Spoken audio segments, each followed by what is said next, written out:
don't get discipline from your parents. You don't get discipline from your parents, from your grandparents, from your older brothers and sisters. You don't get discipline from an external source. You have to get it from you. That's what self-discipline is. You get it from yourself. You get it from you. So there's people from every possible background, from no parents to crazy parents to drug addicted parents to super squared away parents, and everywhere in between on that spectrum, that are completely disciplined people. More disciplined than anyone I know. It doesn't come from your parents. You don't inherit it. And there's another piece here. It's called ownership, right? It's called ownership. And if you want to blame other people for the problem, and I say this all the time, if you don't take ownership of the problem's not going to get solved. So if you blame your parents for not having raised you in a disciplined environment, you're not going to solve that problem. You're looking at your parents saying, if you would have done a better job being more disciplined for me, I would be more disciplined now. So that means you can't do anything. The fact of the matter is it's wrong. You actually can do something, and it doesn't matter how your parents raised you and brought you up. You can have the discipline you need to decide to do it. As long as you're blaming other people, as long as you're counting on other people to give you discipline, as long as you do that, you will not have it. What makes you a disciplined person is choosing to be disciplined. When someone says, how do I, right? There's things that you're supposed to do as a human being. Things that are going to improve your life. Do those things. There's things that are going to make you a worse person and make your life worse. Don't do those things. Don't do the things that are making you weaker. Start doing the things that are going to make you stronger and smarter and faster and healthier and going to make you a better human being. And I'll say the same thing to this guy. You want to be more disciplined? Get after it. That's it, man. Get up early. Do some kind of workout. Eat good foods. Clean your room. Make a list of things that you're supposed to do in your life, and then wake up in the morning and do those things that you put on the list. That's what discipline is. And no, it is not easy. You're not going to get it from anyone else but you, and it's worth it, and it is the thing that is going to bring you freedom.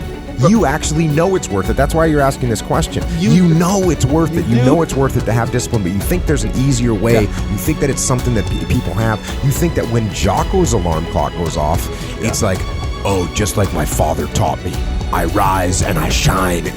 No.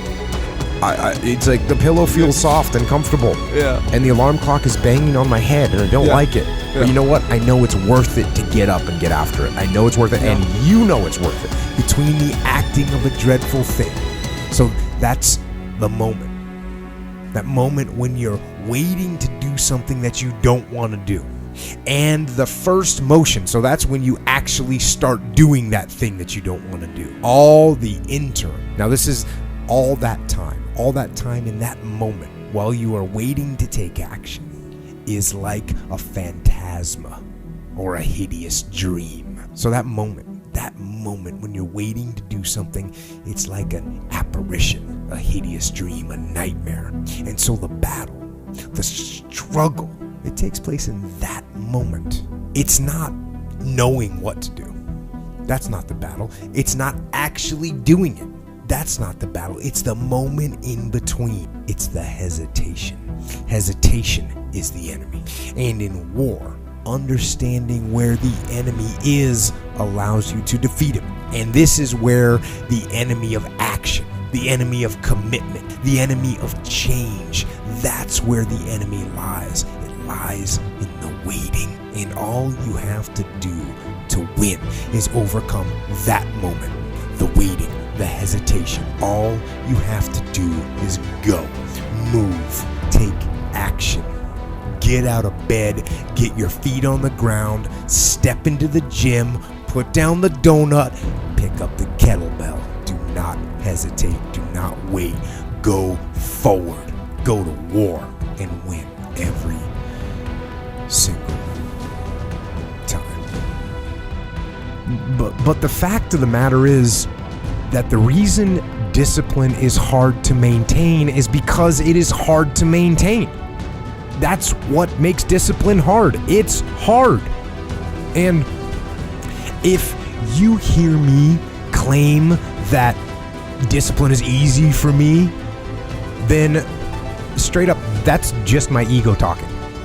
That's what that is. Because I'm, unfortunately, just as human as everyone else. And it is work to maintain the discipline. That's what it is. Work. Holding the line. Maintaining the standard. Giving no slack, none. That's the discipline. That's the discipline. And it is hard. And if there's one thing I would say that does make it easier, it's to envision what it feels like when you're done. What it feels like after you've worked out, or you've held the line on your food intake, or you've pushed through some monotonous project that you have to do, and all those things. When they're done, they feel good.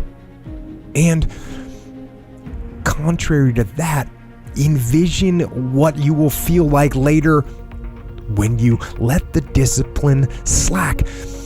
You know the feeling weak and defeated, and you know that you're falling behind. So get to know those two different types of feelings and ask yourself which one you want to feel in 10 minutes or in a half an hour. When the thing is done, when the discipline has been implemented, remember what that feels like, and then remember that those minutes and those hours, they turn into weeks and months and years, and holding the line in those critical minutes will put you in an infinitely better place, physically and mentally, if you maintain the discipline. So work through the weakness, fight through the temptation, hold the line. Hold the line, maintain the discipline. It is not easy, but it is worth it, because discipline equals freedom. Between the acting of a dreadful thing and the first motion, all the interim is like a phantasma or a hideous dream. All your excuses are lies. They are lies, all of them. Think about the things that you tell yourself, the lies you use to rationalize taking the easy road and leaving discipline behind. Think about them. You don't have time. That's a lie. You don't have support. That's a lie. You don't have the equipment or the gear. Lies. You don't know the best way. Who cares? That's a lie. Or you're too old, or you're too young. Of course you're too old or too young. Lie. And there's you're too busy. Sure you are. That's a lie. And you're too tired, or you're too sore, or you're just plain not feeling it. Lies, lies, lies. And the list goes on and on and on. And it doesn't stop if you don't make it stop. So recognize the excuses are not valid. They aren't. They're trumped up. They're conjured up. They're fabricated. They're lies. And how do you stop the lies? You stop the lies with the truth. The truth. The truth will set you free. The truth will stand, and the truth will deliver you from procrastination and laziness and the downward spiral that comes with a lack of discipline. So don't believe the lies, believe the truth. And the truth is, you have time. You have the skill, you have the knowledge and the support and the willpower and the discipline to get it done. So cast out the lies, burn them down, and listen to the truth. and live the truth and go out and get it done. What is your wake-up call? What is enslaving you? What is controlling your thoughts? Is it the television set? Feeding your mind images of what life should be? Is it the internet drawing you in and controlling your time? Is it drugs or alcohol numbing your brain and diminishing your desires? Or is it weakness, a lack of discipline that prevents you from accomplishing what you want to accomplish? And I'm not saying that you have to rebel. I'm not saying that there aren't things in life that we just have to do. There are. But what I am saying is ask questions.